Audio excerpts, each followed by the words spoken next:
Hello everybody, welcome to the fucking channel. Today we are, toast blunts. It's gonna be either today we're gonna watch the top 10 most terrifying SCP by Dr. Lucas. Like, comment, subscribe to Dr. Lucas. Is it Dr. Lucas? Or what's it, Professor Lucas? Oh, Professor Lucas. I'm over here calling you doctor. You didn't say get your doctor's lessons yet. You still in your mom's college. I'm still working out the basement. You're not a doctor yet, but I got you. You want to be a professor so badly. Okay, Lucas. I mean, Lupus. No, it is Lucas. Yeah, I got it right. Like, comment, subscribe to Professor Lucas. Like, comment, subscribe to me, Go Sox, and to us, Go Sox. This is my sister. If you don't know, she gonna be in a lot of videos with me from now on. So say hi to her. She gonna be the new either Fry Bulldog or Go Sox. Like I said, the poll's gonna be up soon. Alright, without further ado, we gonna rate these videos from 1 to 10. If they scary, they get a 10. If they're not scary, they get a 0 or a 1. If we're being nice. So we gonna be honest. Alright, y'all ready? You ready? Yes. Like, comment, subscribe to Professor Lupus. Like comment, subscribe to us. Let's go. One and all, today I bring you something different. Something to keep you awake at night. My top 5 most horrifying SCPs. Let's cut. Why he sound like a soulful black guy? Right? Like, what the hell? Boondocks wanna be. Yeah. To the chase. Our first story this evening. What happens if a centipede grows inside your brain? Don't sound good. Caution. Permission to terminate. Denied. Re-requesting. Permission to terminate. Denied. Permission to terminate. With the utmost importance. With the utmost importance? It's not dangerous. In fact, it's downright friendly. How would you have even the slightest clue that this thing is sociable? Both men turned to see who had spoken. Ah, thank you for joining us. My pleasure, Dr. Kloss and James Chen. Do we know each other? I don't believe I've had the pleasure. No, you haven't. You call me First Lieutenant, or Chen. Only my mother gets to call me James. Interesting.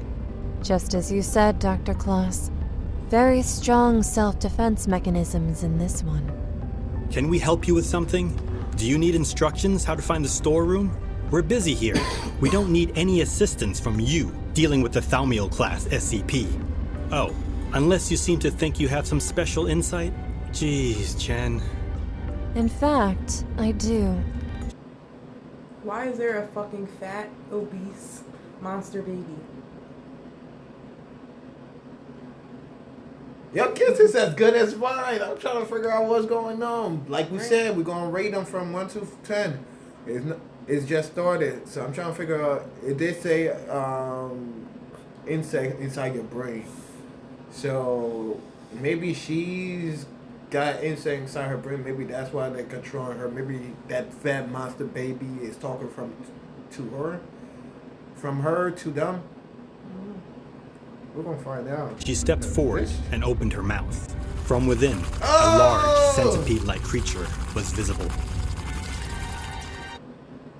Useless members are not what we need. We should kick out whoever has the lowest power. Yeah, that was Sorry, mate. Damn!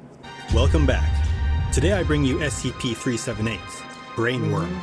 Don't forget to like and subscribe, and click that notification bell. Kloss moved the organism around on the table, poking and prodding it. Could you stop? That's disgusting. Just a centipede. Yeah, a centipede that crawls into your head, eats your brain, and takes over your body under the orders of a fat worm in a cave. Larva. Kloss looked up at Chen. It's a larva, undeveloped and mutated, but a centipede-like larva. Fine. And you? You're what? Its translator? I am it. We are one and the same. She's part of a neural network controlled by SCP-378. Kloss looked at SCP-378-1. He had something similar stuck on the back of his neck not long ago. I had what now? Klaus winked at the woman. Rupert Tremont was the target, an agent of the FBI's unofficial, unusual incidents unit. It was a potential threat to the Foundation. They needed someone on the inside, and Agent Tremont was an easy target. A couple beers and they'd have him. It wasn't like they hadn't done it before. SCP-378 had been discovered and taken into the Foundation's containment during the 60s, at the height of the Cold War. 60s. Its abilities to control humans made it... So, it's been around since the 60s. That's not good. That means that motherfucker know how to survive. Mm-hmm. And how many people, and they're just now finding about it? Yeah. The perfect spot. Guys will make it a little the bit two men scary. approached each other in the bitter winter night. Seriously, why here? Right in the open and all. And in the dead of winter. You Americans. Who would expect two top-level agents to meet in Red Square? Even in USSR, KGB tries to remain somewhat discreet, да? Everyone knows it's us, but nobody knows it's us. Understand, comrade? Yeah. Follow me. I'm freezing my toes off. They walked into the hangar. It was dark and smelled of cigarette smoke and diesel fumes. As the doors shut behind the two men, the lights flickered to life. There were SCP agents all around them, surrounding them on all sides. What is this? You said it would be only the two of us. What is going on? Relax, Ivan. The plan's still the same. They walked him over to a table in the middle of the hangar. Inside a large vial was a creature resembling a centipede. You see? Nothing to worry about. Remember, you're the double agent here. We're just your friendly American handlers. Da, fine. I still don't understand why so many agents. And this worm is bigger than you say. This will be difficult to smuggle into KGB headquarters. But I have the perfect person to put this little guy into. Good. But I think you're right, Ivan. It is too big to smuggle in, and I have the perfect person too. The agents grabbed him and pinned him to the table. The last thing he saw was that centipede. Ivan walked through... That's fucked up, but smart. You out the frame so much, sis. D, you like completely out. You like, I don't want to be in video no more. I do. Move over. You're not in that. Hey, it's not my fault. Not my fault. So I'm getting high, and the video's distracting. The corridor, now completely brain dead and under the sole control of SCP-378. He nodded his head at the man who passed him in the hallway. He turned into a room on the side of the corridor. The placard by the door read, That person controls reality. The agents waited in the hangar as the KGB agents, who they referred to as Ivan, came walking back in.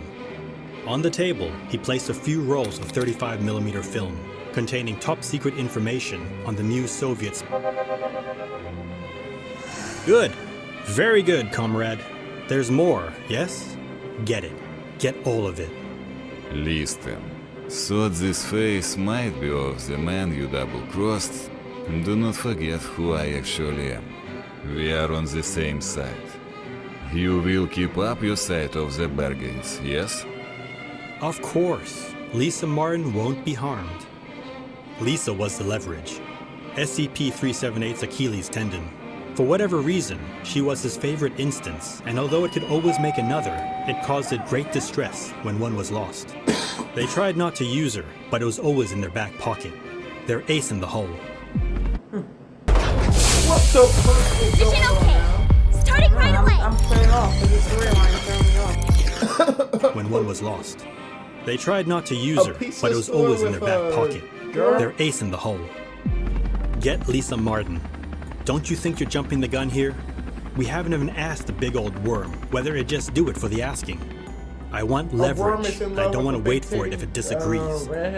You know, you can be a truly lovely human. Can somebody understand that for me? Please, somebody make sense of this, please. I beg you. We are all out of the film. We gotta back up a little bit. We keep doing it. They're like, they're all out to film what is going on. They're all professional. Yeah, it's true. Listen, But yeah. when you give us the money, then we start being professional. Yes, right now we doing this. We broke. Yeah, we broke. We got job. We live on the fucking East Coast. It's Yeah, always cold. we don't see each other much. It's cold on this side. Yeah. So support us and we gonna give more. Alright. But yeah, who the fuck? I'm confused still. I'm What confused. Alright. Being. Sometimes. You signed up for this, remember? The work is the most important factor, not some brain-dead pizza girl whose only purpose in life now is to be our leverage. Chen shook his head. Look, we have Tremont in interrogation. Let's just start there.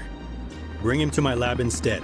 I'll get an SCP-378-A instance and have a word with our slimy buddy. There's no need to threaten us. We acquiesce to your request. The man laid on the table, unconscious and drunk, vomit on his shirt and trailing out from his mouth. This is gonna be a hell of a coup to get an agent inside the FBI's Unusual Incidents Unit. Klaus slowly pried the man's mouth open and dropped the centipede into his mouth. How long does it take before you're in control? Not long. One moment, please. She closed her eyes as if in deep thought, then convulsed rapidly. She opened her eyes. I can't communicate. What? Why? Is he... What happened?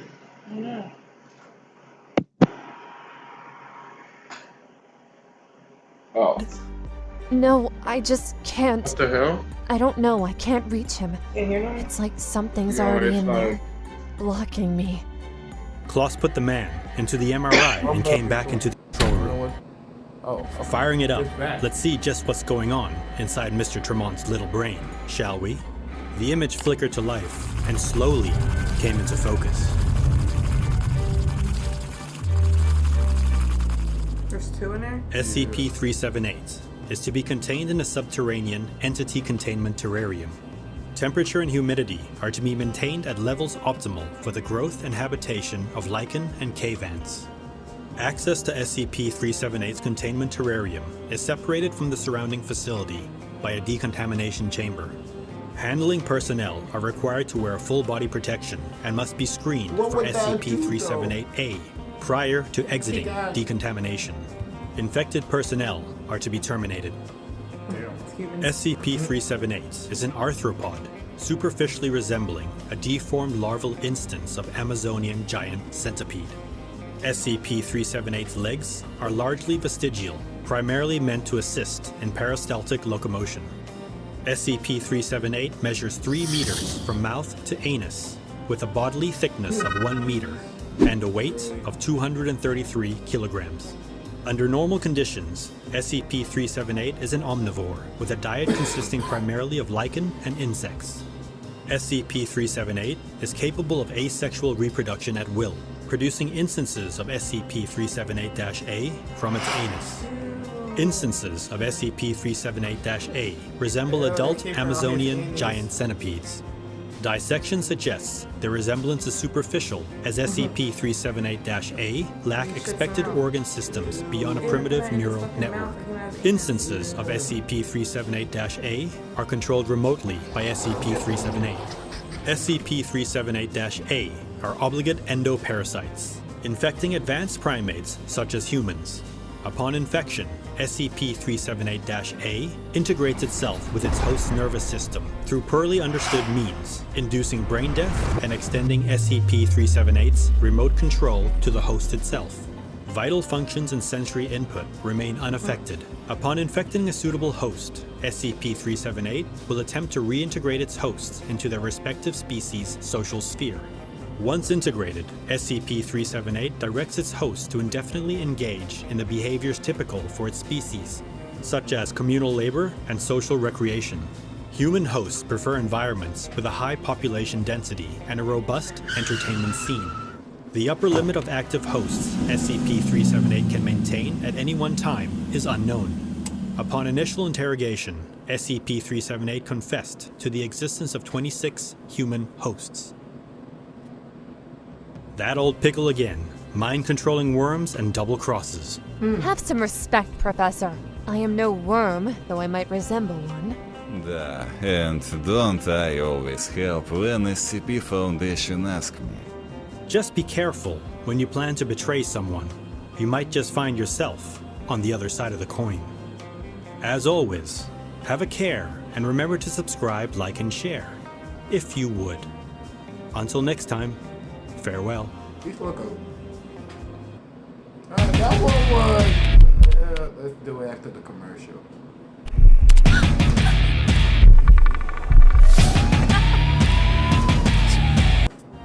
Until next time, farewell. Well, there. That one was stupid. That one was boring. That one was a 1. That was a 1. Like, that was a 1. I didn't get when the picture of the girl came in, I was like, what the fuck does happen? Okay. You don't like losing, but why? Really? That's your only weakness? Things to get their people from the pizza truck and... Yeah. Nah. Terrifying. Goes my appetite. If that wasn't enough to curdle your stomach, how about having something growing inside of it? Fear not, young ladies. This one only likes the boys. What? Samantha knew she wasn't supposed to be poking around in the abandoned houses. But her curiosity always took control when something seemed odd or out of place. This area of town had been blocked off and quarantined by some government-like agency almost 10 years ago. They had been told there was an ongoing gas leak or toxic waste issue. People had believed the story, but as the years passed, they became more suspicious of what was really going on. Welcome back. Your host as always, Professor Lucius. Today, I bring you SCP. I'm sorry, I said Lucas this whole time. I'm bad Lucius. I'm sorry, Professor Lucius. Like, I'm subscribed to Professor Lucius. Yeah. 2386. Pink Ladies. What? The house was derelict and seemed like it had long ago been pillaged for anything of worth. There was hardly anything left, and by the looks of the whiskey bottles on the floor, some homeless people had been living here. What did appear a bit odd was that one of the bottles was practically full still. With all the empty bottles strewn about the house, it didn't seem likely that whoever had been drinking them would leave a perfectly good bottle behind. Yeah. Besides that, there was a backpack nearby the couch. Wait, the couch? Hardly any furniture, no TV and empty shelves, but a perfectly good couch? It had some unique floral and stitched pattern on it, which wasn't typical. If anything, it appeared custom made. What was that? In the corner of her eye, she thought she saw something move. Okay. Hello?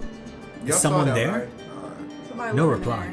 She hesitantly moved towards the staircase where she had seen the movement. As she peered around the corner, she saw a shadow on the staircase. It was tiny, like a doll. As she moved around the corner, she saw the cutest little doll sitting on the stairs. Aww. As she reached to pick it up, it stepped back. Why would she? Startled, she pulled her... Okay, why would you reach to pick that up? Who in their right mind would reach to pick that up if they just saw that? Right. And you're by yourself? Yeah, and you're by yourself, you just saw it move. What kind of girl is this? Are we talking to a special girl? Like, what the fuck? She never got beaten as a kid. Oh, no. What happened? Fuck. I think I hit it. Yeah. My bad, everybody.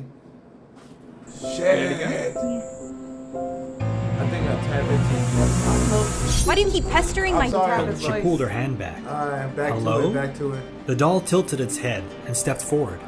It smiled at her and pulled out a piece of candy from behind its back and gave it to Samantha. Don't tell me you're gonna take What that. was this magic?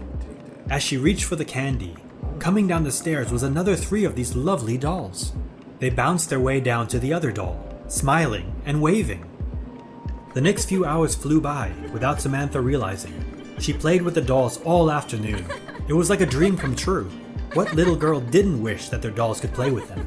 From outside, she heard a crash and a yell. Outside the window, she saw the shadows of 3 men walking past the house. 2 of them appeared to be wearing some sort of helmets. As she turned back, she took a deep breath. Floating, mere inches from her face, was one of the dolls. It had wings. Not only that, but its hands had been replaced by sharp claws, resembling scissors. Its eyes glowed and pulsed with anger, but it wasn't looking at her. It was looking past her at the window and the men outside. The man in front motioned to continue on, and the 3 of them left. As soon as they were out of earshot, the doll retracted its claws and its face returned to normal. It slowly floated back down to the floor, to be joined by its friends, who had hid behind. Yo, what did man do to you though? Right. Like, what the fuck? Lashing out at the man and shit. Yeah, like we don't play with dolls. Is that why? Maybe that's why. Maybe that's why. We don't play with dolls. Damn. We should start playing with dolls. the couch. Hell no. At this point, it was starting to get dark, and Samantha thought she best head home. Truth be told, the scissors and wings had creeped her out a little, and she felt it prudent to end her day's journey now. After all, she wasn't even supposed to be here, and those men outside seemed like they could be dangerous. As the months wore on, she continued making visits to her new little friends. They were constantly giving her gifts, the last one being a beautiful blue gem. They had never harmed her, and only occasionally had she seen their scissor hands again. Only when those same men passed the house. She had managed to get a closer look at them. They seemed like some sort of police force, escorting a doctor or a scientist. She assumed they had been responsible for the quarantine in the area, and perhaps that's why the dolls didn't like them. "What's that? Where'd you get it?" Arthur had asked her. Samantha twisted her mouth into a frown. She had been dying to tell someone about her little friends. However, she wasn't sure if it was safe for them, or even him. It had been her little secret, but Arthur had always been trustworthy. "You promise to keep this a secret?" Arthur nodded anxiously. "Okay. These dolls gave it to me, in the quarantine zone." Arthur frowned and looked uneasy. "Who gave you the what and the where?" "Shut up, I'm serious." Arthur broke out in laughter. "Fine, don't believe me. You won't be getting any gems." Okay, I'm sorry. Come on, show me." Samantha hesitated, once again unsure if it was a good idea. "Come on, you know you can trust me." Samantha nodded hesitantly. "Okay, we'll go next week when school's out." Hello? Nothing was there. No sound, no movement. Samantha called out again. "I brought a friend.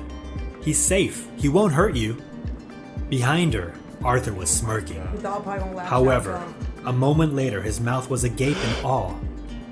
From behind the couch, a doll walked out. He couldn't believe it. She hadn't been lying. It flew up into the air and then towards them. As it floated inches from his nose, it pulled out a purple gem and offered it to Arthur. They played throughout the day, the warm summer air making them giddy and sleepy. "Ow!" Arthur sat up with a start. As he looked down at his stomach, he saw one of the dolls coming out from under his shirt. "What are you doing down there?" The doll simply smiled and offered him a candy. "Okay, thanks." The next day, Arthur noticed a strange growth around his stomach, near where the doll had been. It was odd, like a cloth patchwork was forming, but it didn't hurt and didn't seem to be infected. As the summer continued on, Samantha and Arthur came back numerous times to play with their little friends. He had shown them the patch, but the dolls had smiled and pulled his shirt back down and offered him more treats and gifts. They didn't seem worried, and somehow this put Arthur's mind at ease. As school resumed, the two hadn't had much time to visit their little friends in a while. Actually, it had been weeks. "We should go see them, at least to check if they're okay." "Really? I've got so much homework right now." "Come on, just a few hours. Didn't you say you wanted to ask them about the patch in your stomach anyway?" "That's true. It seems like it's bigger." "Okay, tomorrow then." Their little friend seemed happy to see them, especially Arthur. They seemed like they were nurturing him, taking care of him, almost like caregivers. Samantha felt a little jealous. She had found them first after all. But it was fine. They were still sweet and adorable. The door flew open. It was that scientist and his troops. Lamb the 7, swarm queens. Secure the children. Don't harm them. You, go to the dolls. Calm them down. Don't hurt them if you can avoid it. The troops came in and grabbed the children, hoisting them away. The other man in the orange jumpsuit slowly approached the dolls with his hands outstretched. The last thing Samantha saw was I've got this thing. What kind of asshole are you? the last thing Samantha saw was the doll's scissor hands as they swarmed her. Hello, children. My name is Dr. Kloss. Are you both feeling okay? Did those things harm you? Arthur and Samantha looked at each other and shook their heads. Okay, you've been going there for a while, haven't you? Yes, sir. Don't worry, I'm not upset at you. Can you explain why they didn't harm you? They tore my man to bits, but seem to not have harmed either of you at all. No, sir, they never tried to harm us. Kloss frowned. Okay, well, I better get you two home, eh? Amnestics and send them home. They aren't injured. Arthur woke up the next morning. How'd he get home? What had happened yesterday? In fact, it felt like pieces of his memory were missing from months ago. It all seemed like a blur. His head was a little woozy. Weird. Perhaps Samantha would know. I've got no idea. I remember meeting you after school and going to the quarantine zone. And the rest? The rest is hazy. Same. Weird. Maybe that toxic gas story was real. Yeah, maybe. Arthur spent the rest of the day on his bed, daydreaming and playing games. He noticed his side itching, but kept on playing. The itching got worse. It was probably nothing. He'd take a look in a minute. You forgot everything. Suddenly, he felt a sharp, searing pain in his side. He yelled out and looked down at his side. His shirt started to turn red with blood. Something was moving underneath it. He slowly peeled back his shirt.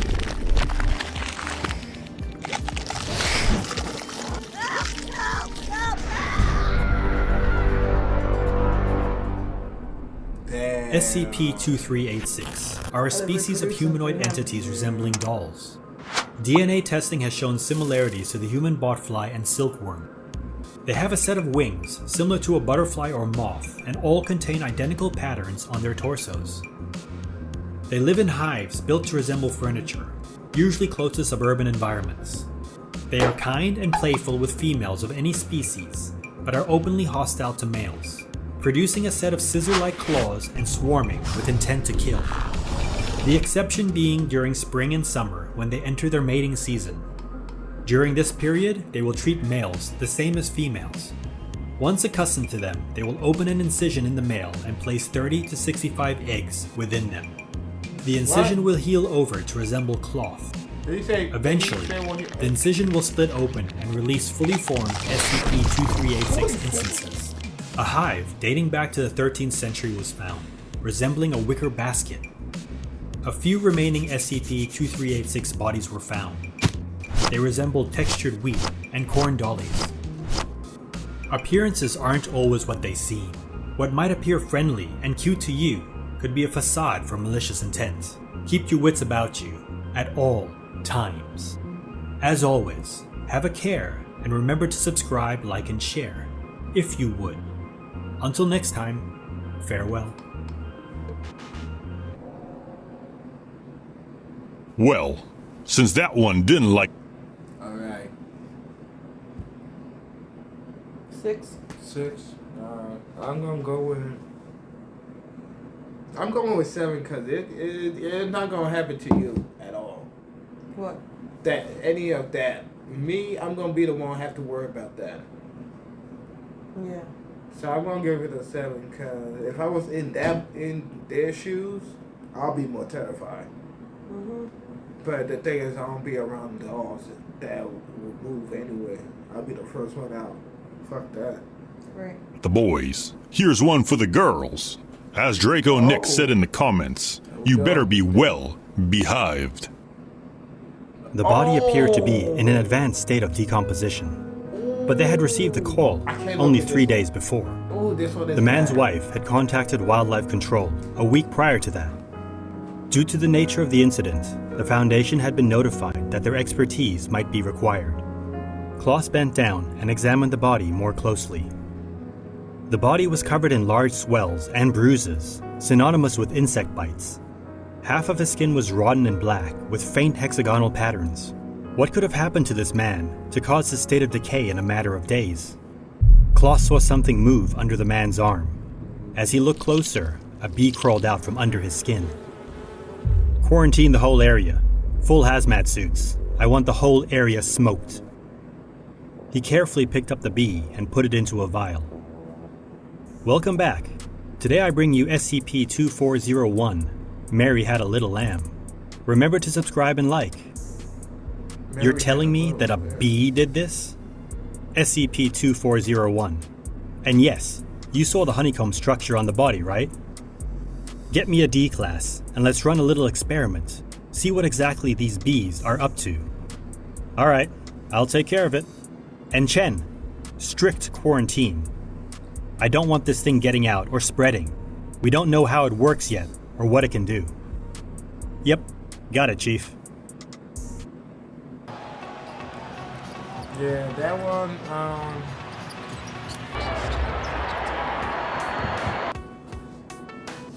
Or what it can do. Yep, got it, Chief. D6780 looked hesitantly around the room. She never trusted those agents, but the doctors were worse. They were the ones who would do terrible, unspeakable things to you. The door opened and two men in hazmat suits stepped into the cell. One of them carried a small, wooden box. Puffs of smoke came from within. The other carried a flower pot with what looked like wildflowers in it. They moved to the corner of the room and set both items down. The first man opened the box and they both left. She hesitantly peered inside the box. Bees. A few sleepy-looking bees laid on the bottom of the box. As the smoke cleared, one of them flew up and towards her, but it didn't sting her. It just floated in front of her eyes, seemingly analyzing her, sizing her up. For what? How's D6780 looking? Well, there appears to be some integration between her and the bees. They seem to be forming a sort of symbiotic relationship. What? Like they're feeding off her? No, not like that. They seem to be turning her into some sort of hive. Beehive? For real? Apparently so. The disease, for lack of a better word, is strictly limited to the bees. It's vector-borne, not airborne or waterborne. It's relatively safe to be around her. Have her brought to the lab. Just hazmat suits. You won't need to quarantine the area or have a cleanup crew on standby. Dr. Klaus would like to have a look at you. Please step forward. D6780 came towards the door. The top of her neck had a honeycomb structure on the skin. Clearly, the work of SCP-2401. Chen stepped back as the two agents in hazmat suits moved forward. Bring her to Dr. Klaus. The agents walked her down the corridor. Approaching from the other side was another D-class with an escort of agents. Hey! Are you okay? Have they been treating you okay? Yeah, no, I'm fine. The usual. what the fuck Are has you this okay? have to do with anything? Your neck. D9343, keep moving. As the women passed, D6780 lightly brushed D9343's hand and gave her a reassuring look, mouthing the words, "Hang in there." Klaus looked her over. And how do you feel? Truthfully, not well. I'm having nightmares. There are things inside me. You need to get them out of me. Take it easy. What do you mean by nightmares? I don't know. I don't know. But you need to remove them or I'll... Okay, let me see what we can do. Klaus signaled for the agents to take her back to her cell. They found her the next day. She had clogged her toilet and drowned herself. Dead bees surrounded her body. Behind the agents, D9343 walked past. She screamed and grabbed the doorframe. You murderers! What did you do to her? You'll pay for this! Her escort dragged her away as she yelled. Sorry about that, guys. I think they were close. No problem, Dr. Lamb. We all know that Mary of yours can be a little vocal. Dr. Lamb had been overseeing Mary for the past few weeks. He was pretty new to this division and still getting the hang of things. Things had taken a turn for the worse after the incident with D6780. Mary had appeared agitated. The situation culminated in a seizure. Following procedure, they had monitored but left her in containment for 72 hours. They sent 2 agents in with Dr. Lamb to recover the body. As the agents approached, she suddenly awoke and incapacitated both agents in moments. She then pulled Dr. Lamb to the floor before climbing on top of him. Emergency MTF units responded and stunned D9343, removing her from Dr. Lamb and confining her once again. Claw sat down in front of D9343, Chen standing behind. So, what was all that about? What was your relationship with Dr. Lamb? Relationship? Is that what he called it? Can you explain what you did to him? We remember him being quiet and rather content. He's done with you. We don't believe it. His contribution was welcome. What contribution? Tell him his progeny grows strong. Strong queens for strong colonies, don't you know? She slowly unbuttoned her shirt and gently rubbed her belly.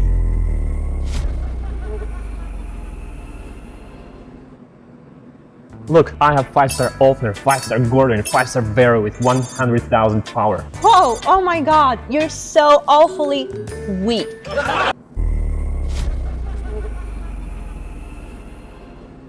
SCP-2401 and SCP-2401 Alpha are to be stored together in Cell 22 at Research Site 45.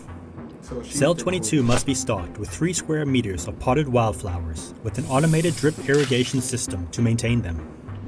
A small electric incinerator designed for burning pine needles is to be installed near Cell 22 so that it can be supplied and operated by attending staff. The exhaust of the incinerator is to be piped directly into Cell 22 whenever SCP-2401 becomes excited or agitated.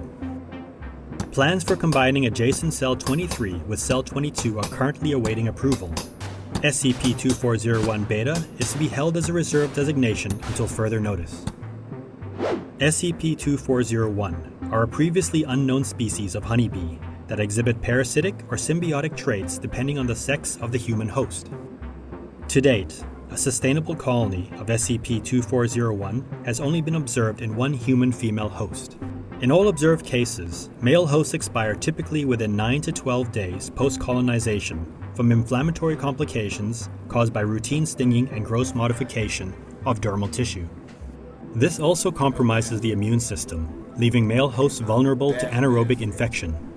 After death of the male host, SCP-2401 will leave the body in search of another human host. Colonization does differ slightly in female hosts, whereas there is a much lesser risk of infection due to higher levels of propolis production. Once 30 to 50% of the dermis is modified into a keratin-based honeycomb, the colonization reaches a stable state and does not expand further. After this process is completed, SCP-2401 exhibits standard protective behavior towards the host, treating them as the nest. SCP-2401 adopt host scent markers, adjusting colonial odor markers to match the host. This process sensitizes SCP-2401 to the emotional and physical condition of the host. The female host also undergoes rapid changes to both accommodate and protect SCP-2401, which includes increased tissue regeneration, higher amphetamine output, and lack of dependency for food or water. In the majority of cases, the female host retains the personality and memories, which usually results in psychological trauma related with the ongoing symbiosis of SCP-2401. This is seen to result in a high rate of suicide in cases where the host outright rejects symbiosis. Only one surviving case has shown a distinct interest in maintaining the symbiotic relationship between itself and SCP-2401. For all intents and purposes, she has been designated as SCP-2401 Alpha. Bees are our friends, Without them, the cycle of nature would end. However, with these bees, it might be wise to maintain your distance. As always, have a care, and remember to subscribe, like, and share, if you would. Until next time, farewell. Hey yo, doctor, professor. Hey yo. Okay. Next. I'm sorry, all of these are boring too. I mean, the doll one was kind of more interesting in a way. Yeah, the doll one was interesting. The D one was stupid. And the centipede one was stupid. Or maybe it's just us. No, it's these videos. How much more? Yo, this supposed to be a hour long video. Well, let's end it now. We've been doing this for an hour. Why you never telling me? Oh, hell. Fuck this. We done. We out. Peace out. It's Go South. Subscribe to Professor, what he said again? Locust. Locust? One for us all. Be careful. Who tries to give you a hug? It could be more. We see you in the next video. Peace out.